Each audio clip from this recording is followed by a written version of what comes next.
I don't know what it's going to look like when we're 10 years down the road and a president at a Power Five school, but maybe not the top of Power Five, is going to look and they're going to spend, a third of $1 billion on revenue sharing with student athletes.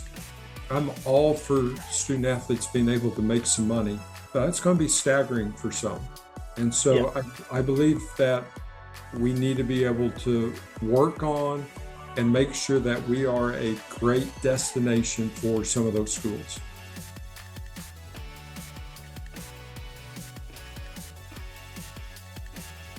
All right, back again for another edition of the A Game Show podcast with MIAA Commissioner Mike Racy. And joining us this week on the show is the Director of Athletics at the University of Arkansas Fort Smith, Curtis Janz. Sir, thank you for coming on and joining us today. Thanks. Glad to be here. Yeah, glad you're with us, Curtis. We haven't had a chance to have you on the show yet. And as I was telling you before the show, I think you're going to help our ratings. So thank you. We can bring in the Arkansas market. Exactly. We're trying to expand it, right? Trying to expand the podcast viewership market and everything as well. Want to get, for people who don't know, your background as Arkansas Fort Smith is still relatively new to the conference and everything too. Just take us through a little bit of your background. Obviously, a lot of years coaching basketball, but also a lot of years in being a director of athletics and also in the Oklahoma Christian Athletics Hall of Fame too, as I've made that note as well. Yeah, so I started as an assistant basketball coach at Oklahoma Christian University. I was fortunate enough to get to play for and be an assistant coach for Dan Hayes, who is I would say he's a legendary coach. He is in the Oklahoma Sports Hall of Fame, maybe the only small college basketball coach in the Oklahoma Sports Hall of Fame. He is the all-time winningest coach in Oklahoma basketball history. And so I was really fortunate enough to be able to work with him for a long time and really develop a relationship. We still talk almost every day. He's just a real source of wisdom. And so it started there. I coached basketball there at Oklahoma Christian for a long time, 20 plus years, and then became the athletic director at Oklahoma Christian. During that time, we placed in the top 10 3 times in the Directors Cup of the NAIA, and made the decision to go Division II. So I helped lead the membership process there, and then had the opportunity to come to the University of Arkansas Fort Smith 9 years ago, and really have never looked back. This has been a great place for me. We have tremendous people that work here, and really, really proud of the things we're developing here. And yes, about I don't know what it's been, about a month ago, I got a call from Coach Hayes that said that I would be inducted into the Oklahoma Christian Athletic Hall of Fame in November. And so that's really surprised me, really humbling. And so real honored with that. Yeah, pretty cool deal. Congratulations on that, Curtis, especially alma mater and everything like that. But, Curtis, in the business, especially in Division II, we see a wide variety of backgrounds that help people get into the AD role. Some come from business, some come from, other sectors of higher ed and campus. You came from a coaching route. How has that helped you? How that coaching background, being a head coach, how's that helped you be an effective leader for an athletic department? Yeah, I do think an athletic director has the ability to have a lot of different paths to it. And some people that come from a different path than I do have different strengths and are a lot better at some of the areas than I am. I think I have an ability really to connect with coaches. And I think one of my strengths is be able to mentor and develop coaches. It's something I really love and care about a lot. As I said, I've walked in their shoes, and I understand the feeling of losing a close game or getting on the bus after you've lost a pair on a road trip and knowing what that feels like. I think as coaches, we can go where we don't think we're ever going to lose a game to losing one game and never think we're going to win another one. And so it's just that roller coaster, and being able to understand how they feel, and hopefully be able um, to help them through some of those highs and lows and stay pretty steady, because each season is going to have both, and understand the time commitment. And there are times where I'll go up and down the hallway and tell people to go home. And I think in the new world of athletics, and I think we'll talk a lot about that over the next 30 minutes. We have so many more ways to prepare for games. I don't know if our student athletes have the capacity to take more in. And I think we've always prepared well for games. And so I think we have to know what the capacity is and when enough's enough. So I understand what the time commitment is. One of the things that I love that we do here is each summer I work with each coach on some different aspect of coaching or their team. And, we've had times where we've worked on values and team culture. This summer, we spent a lot of time on working on building trust and the influence we have on student athletes. I think with the number of transfers and the number of new players we have every single year, is really challenging. I can remember when I was coaching, we probably on a basketball team, we'd have 10 players return and bring in 5. Now there are 5 players return and we bring in 10. Right. And I think building trust is so important. Everybody says building trust takes time. Well, we don't have time. And so we have to do some things to do that. I think about our volleyball coach. The first day those kids are on campus, she's coaching them. So the ability to build trust is totally different.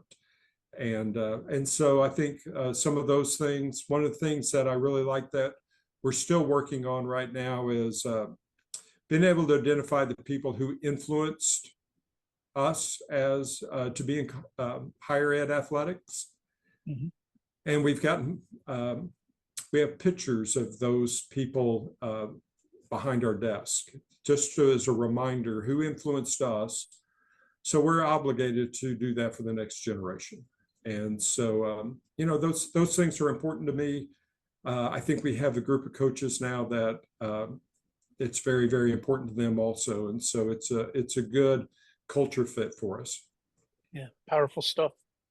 Yeah, and on the back end of that too, I had a quick question about, you talk about the building trust thing in this day and age where everything's moving so much faster and fan bases want wins quickly. There's not this 2, 3, 4 year build because, again, the transfer portal, there's a lot of stuff that goes into it. For you, coming from the coaching background, how does that help you with your coaches maybe feel a bit more, I don't know if it's at ease, but not saying, okay, he knows where we're at with this. And yeah, at times decisions have to be made with coaches, but at the same time, is there a better feeling when you come from that same background that can help them take a little bit of that pressure off, so to speak, in this new day and age of we got to win now all the time type of mentality? Yeah, I think that I do think that it is. I think that we see things similar. I think the win now mentality means you skip steps, and means you skip steps in making it long term and making it permanent. And so I still believe there is building that has to be done, and you have to do it with the right people, and you have to do it with the character. Has to mean more than still how good a player's talent is. With that said, thankfully at Division II, the pressure is not as strong, but it's still there. And I still, I've said, and I think Mike's probably heard me say it before, anybody with functioning thumbs can be an expert on social media. And that becomes very dangerous because when a group of people says something enough, people will believe it. Yeah. And I think we still have to look at more than just wins and losses in Division II. Now, don't get me wrong, wins and losses are important. Nobody wants to win more than I do. Nobody wants to win more than our coaches do. But if that's all we do, if we won every game and we didn't do anything else, we would fail. And I really believe that there's three aspects to college athletics in our division, and one is the competitive excellence. One is is academic achievement, and then the third is the student athlete development in character, leadership, and career development. And I think all three of those are very, very important. Only one is really visible, but we have to be able to measure and value all three. Curtis, you and I seemed like a long time talking about Arkansas Fort Smith moving into the MIAA.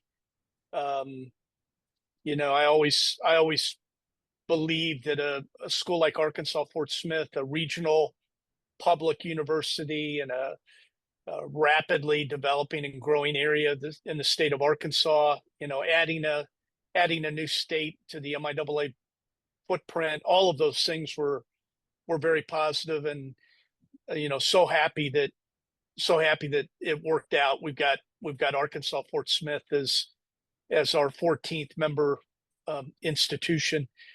Why don't you talk a little bit about what the MIAA has meant to Arkansas Fort Smith, and some of the things that you're working on, or things that you're thinking about as you enter your second year of full membership, that will help enhance your success in this conference. Yeah, I think we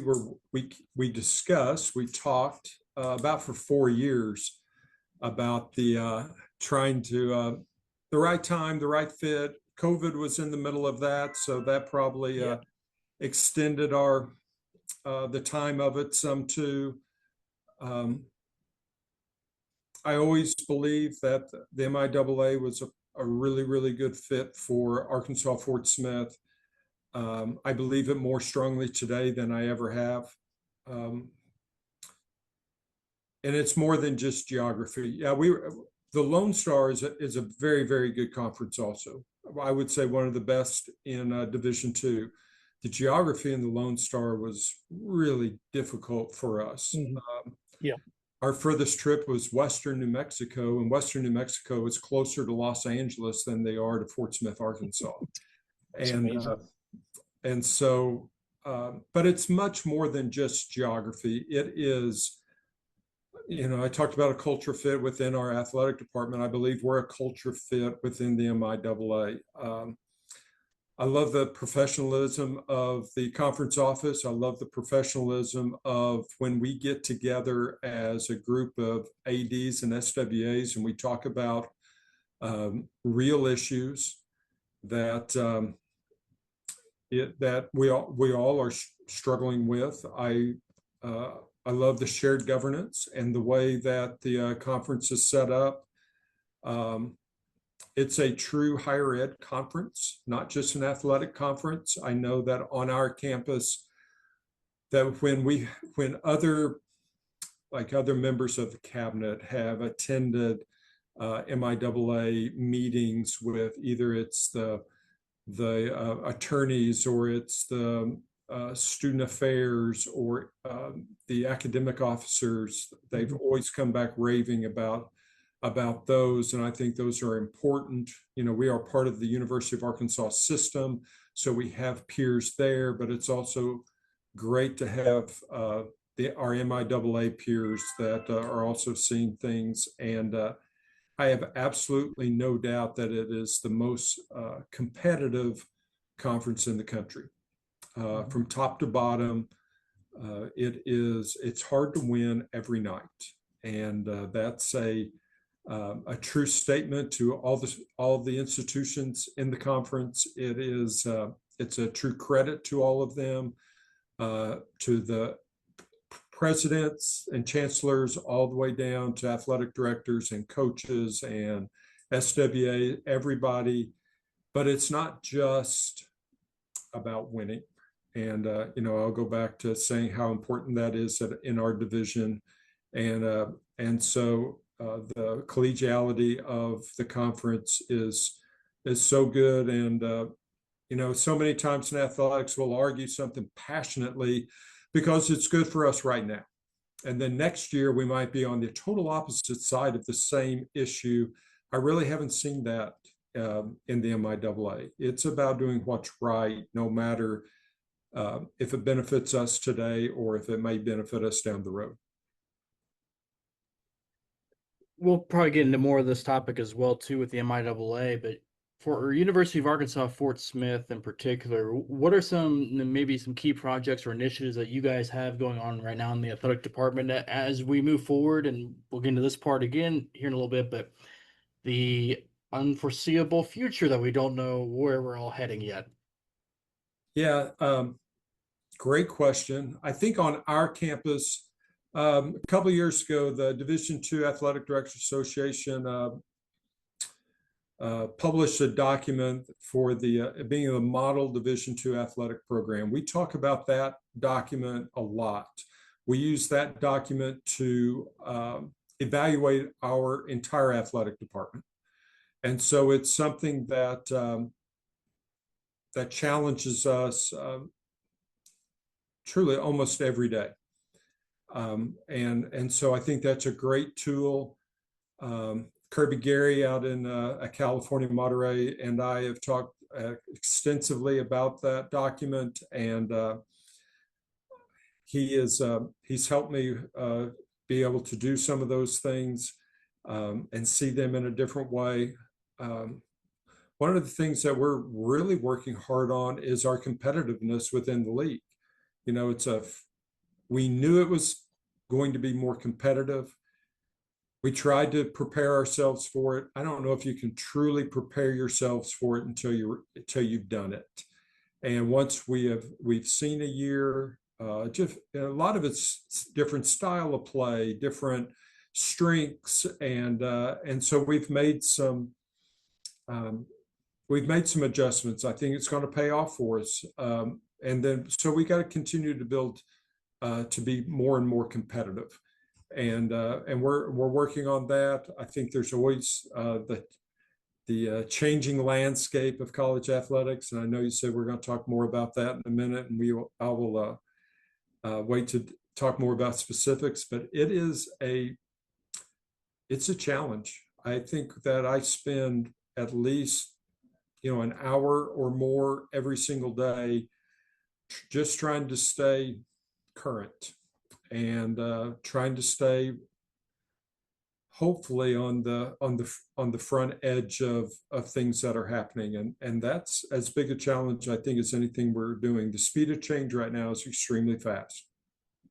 Yeah, I would agree with that, Curtis. Not just trying to keep up with things that are happening throughout the NCAA, but a lot of change in Division II, and I rest easier at night knowing that the MIAA, we've got an important seat in some of those discussions for Division II with your new role, Curtis, as chair of the Division II Strategic Planning and Finance Committee, committee that you've been part of, but now you step into the chair position.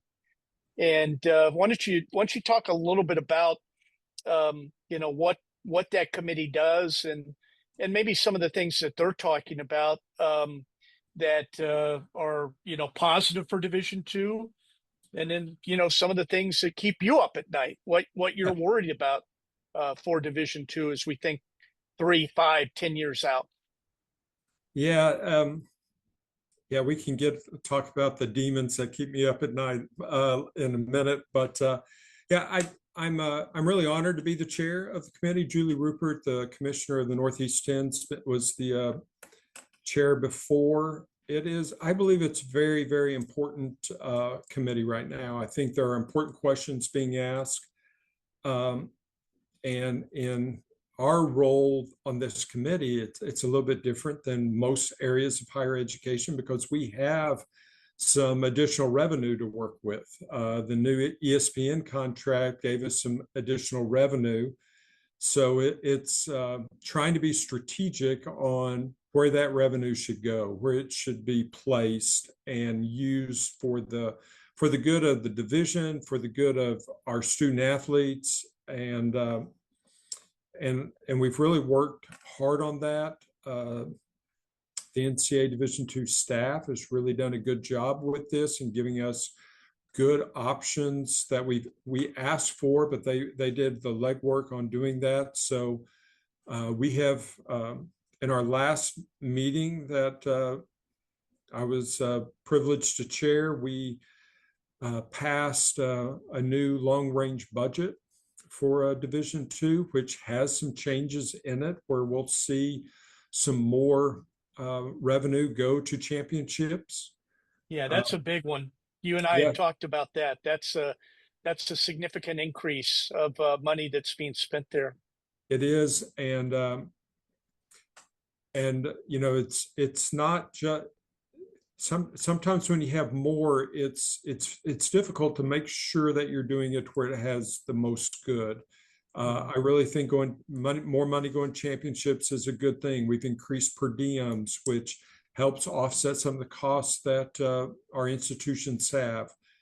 We just was passed the increased per diem at high cost venues, and so that's a good thing. We increased the football championship, and I know that's very important for the MIAA and other football playing institutions and conferences. But we also have increased revenue distributions that go to conferences. And you know, one of the discussions we had is about you know, the percentages of student athletes that get to play in NCAA championships is, I can't remember the exact number, but it's not huge. And so how do we also impact all the rest of the student athletes? And I do believe it's going through the conferences to help offset or upgrade conference championships. And, you know, we're very fortunate in the MIAA where it's no doubt the best conference championships that I've ever been involved with. And so that affects more of our student athletes. And then we also have done some things for the distribution for institutions. And but that's important, really important work. Sometimes it is slower than what any of us want it to be, but the leadership structure of the NCAA is done for a reason, and so it's been very good. I really appreciate the people at the national office and some of the things they've done. You know, when they're preparing you for those meetings, you get to see them in a little different light, and so that has been good. Also, in January, Division II will release a new strategic plan. I believe we're calling it an operating plan now, and so that will be released in January. We approved that in our last meeting. We've been working on that for probably as long as I've been on the committee, and so I'm excited for that to be released and hear some feedback. I know it won't all be positive feedback, but that's okay. That's how we get better. And so, you know, again, I think it's very important work. Well, and you're also involved in our MIAA strategic planning group, and that's an important time for the MIAA to be working on a plan as Division II's rolling out a new plan, and having you involved, Curtis, gives us a chance to make sure there's good alignment between what the MIAA is trying to do and where Division II is emphasizing its budget, its priorities. So we appreciate your work with that group as well. But I think, and I'm going I've forgotten his name. It just escaped me. The president of Northwest Missouri. Dr. Tatum, Lance Yes, Tatum. Dr. Tatum. I thought made a great point in our last meeting about doing a 3-year strategic plan because the speed of change is too much for a 5-year. And I really like the fact that the MIAA is looking at a shorter window for that strategic plan, something that we can put in place, get to work on, accomplish, and then move on to other goals.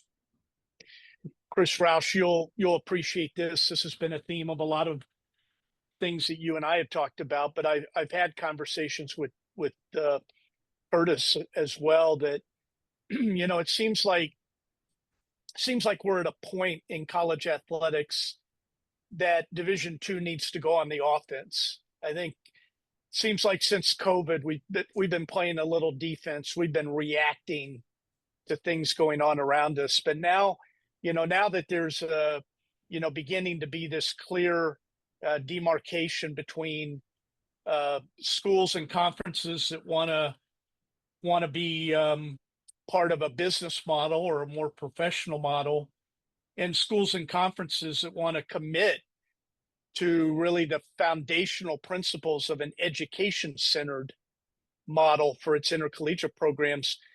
And I think that gives us a great chance in the MIAA and Division II to really tell our story, to share it's a place that a student athlete will have the best experience. Teams can have the greatest success. Schools can find a financial model, that they can actually sustain, and that the math makes sense. And I guess setting this up for a question, Curtis, there's going to be an opportunity in January where Division II is going to be talking about and thinking about a legislative change that the other two divisions aren't there yet. And that's a 5th year of eligibility, and, what that might mean for Division II institutions. And, I think there are a lot of schools that are still undecided, still working their way through, what does this mean for us financially, recruiting, rosters. But I'm interested as we're, sitting here in late September, Curtis, just what your thoughts are about both points. The time now for Division II to go on offense, and then this proposal that we're going to be talking about in January related to 5 years to play 5 seasons or five competitive seasons of Division II sport. I'm for the 5th year eligibility proposal. I think our student athletes have so many commitments, not just what they're doing athletically, but being involved in the community, being involved on campus, the other things that we're trying to help develop with their character, their leadership, and their career development, along with their academic work and trying to be successful in the classroom. We all know that student athletes, that they graduate at a higher rate, they persist at a higher rate. Our student athletes, our grade point averages are good every semester. I think that the 5th year of eligibility is a positive move. And it's taken longer for students to graduate. I mean, I think all students, not just student athletes. Totally agree. And I think that but it's all about how it's done. Right.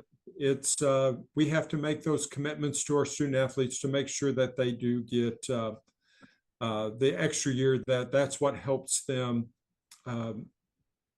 obtain their educational goals as well as their athletic goals. I mean, I'm not just talking for UAFS. I'm talking about all across the MIAA and really all across our division, that we have student athletes that are very, very good students, and they are trying to compete at an extremely high level. And I think that that's difficult and that's hard. Yeah. That's why, I think it's important that we've all are developing mental health plans and developing other things that help these student athletes. But I think the fifth year is a good thing. And I also see for our compliance directors in our division that the weight of the ever increasing waivers is just becoming more and more. The more that I see them a lot more since COVID. Yeah. And if that can reduce some of that, I'd be for it also. So I think it's a good move. It's a very forward-thinking move, and it's also something that happened quickly. And we all know in higher education sometimes things don't happen quickly, but this did, and so I think it's a really good thing. As far as the MIAA or the Division II as a whole going on offense, I do think it's a good time. I think that we have a little bit of time to really put in concrete exactly who we are. Yeah. Know who we are, know what our strengths are, and then be able to promote that with people who are like-minded, who may be in a different division. I look at our conference, and we have a Division I feel within our conference, but not at the Division I price. Right. And our conference competition is it's fierce, and but it's very sportsmanlike. And we had a play at the end of a game last year that was a little bit controversial that we got the benefit of, and the next morning, after it was a basketball game, and the next morning I called the AD from the other conference. We just talked, or the other school, and we just talked about it. And we had a great conversation, and no hard feelings at all about it. And that's not always the case. So yeah. I think, we've already talked about how our postseason tournaments are outstanding and better than a lot of lower conferences in Division I. Our postseasons are better. We have very much forward-thinking student-athlete experiences. I think adding Taylor to the staff has enhanced that. Yeah. And then we have, truly we have a great conference operations, with you, Mike, and with Amber. It's, first class, and I think that's important. And then, just the willingness to work together.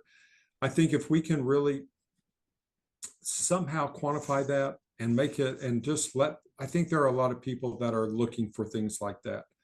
I don't know what it's going to look like when we're 10 years down the road and a president at a Power 5 school, but maybe not the top of Power 5, is going to look, and they're going to spend a third of $1 billion on revenue sharing with student athletes.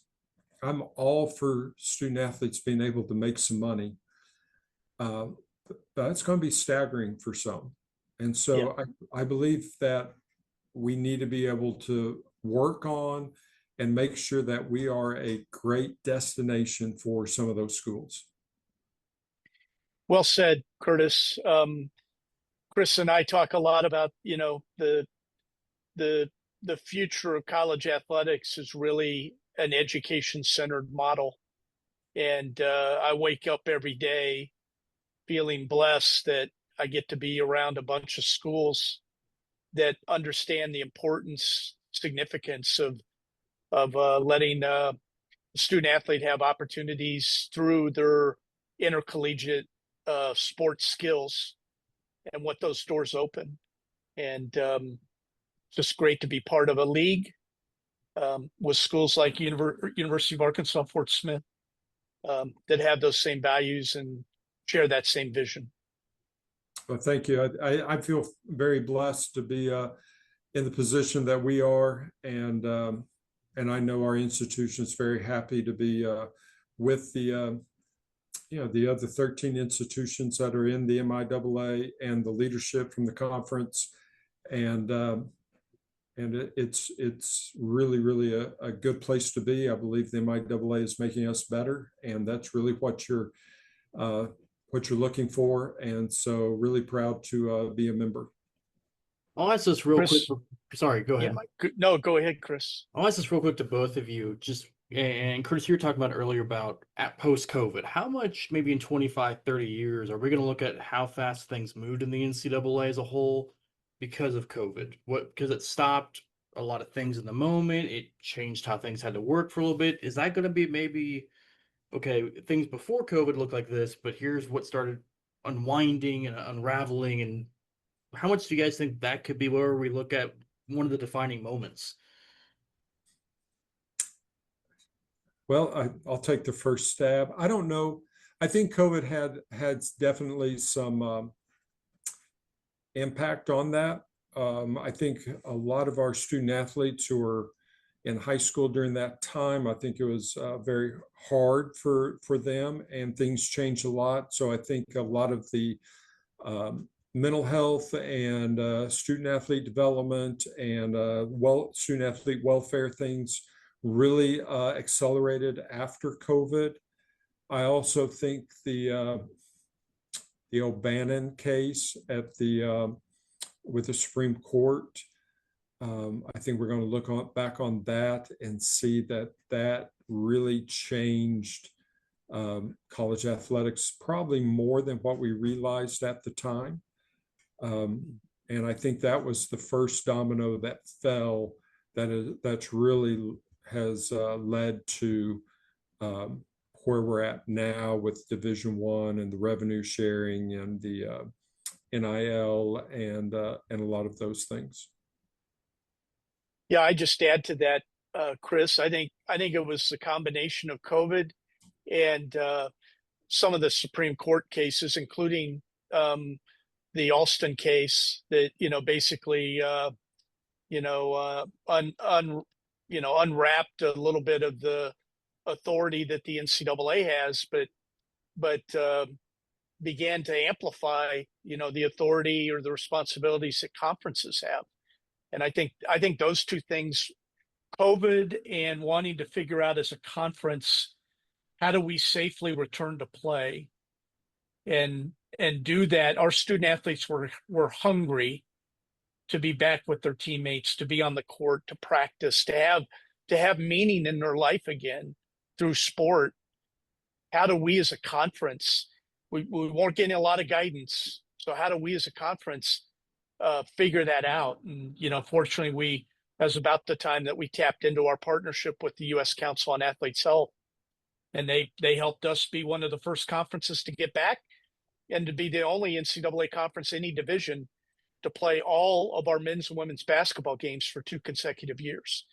And then the Alston case, really said, hey, conferences are the ones that need to really spend a lot of time thinking about the path forward. What does that look like? What's the future look like? Conferences have authority to do some things that the NCAA was being limited now, and what it could do. So, all of those things that happened in 2020, 2021, I think really contributed to where we're at least the MIAA is right now, trying to be innovative, trying to be creative, trying to be bold, trying to do some things maybe that haven't been done before. And I think we're going to have to continue in that mindset if we're going to be successful. I think, one thing I didn't answer in an earlier question was kind of what keeps me awake at night. And I think, one of the things that Mike said that reminded me of it is with as fast as things moving and all the things that we've said, from everything from COVID to our reaction to COVID, I think one of the things is that all of our student athletes realize that one of the things they love to do could be taken away from them, and taken away rightfully so for their own health, but they could lose it. And but with that and the Alston and the O'Bannon and now the House case and the transfer portal, NIL, we can just make a list of all the things that have changed, that we stay true to our values. And I think that's one of the reasons that the MIAA can lead the way, and the schools in the MIAA can lead the way, is because a group of leaders that know we have to push forward, know we have to be on the leading edge, but also know who we are, know what's important, and we're not going to lose sight of the values that we have. That's difficult, and it takes special leaders to do that. And I feel very fortunate to be in with a group that I believe a group of leaders that do that every day. Curtis, get you out of here on this last question. Have you started to write your Hall of Fame speech yet? And have they told you have to limit to like 5 minutes? Because to me, anymore I go to any Hall of Fame induction ceremony, they're like, yeah, we told them like 3 to 5 minutes tops. Yes, so that's a great question. So one of the things that they do at Oklahoma Christians, you do videos. So actually, last Thursday, I was over in Oklahoma City and I did the video, and so I'm sure they're going to edit it to 3 to 5 minutes. I totally get that because we do our own Hall of Fame here at UAFS. And oh yeah, I'd probably say, 3 to 5 minutes, 20 times to everybody. And sometimes people are circling the airport, but they just can't find the runway. But fortunately, most people give very, very heartfelt talks, and they keep it relatively short. Well, congratulations once again on going into the Oklahoma Christian Hall of Fame, and thank you for joining us today, and we appreciate the time. Thanks. Yeah, thank you, Curtis. Appreciate it. Good to see you.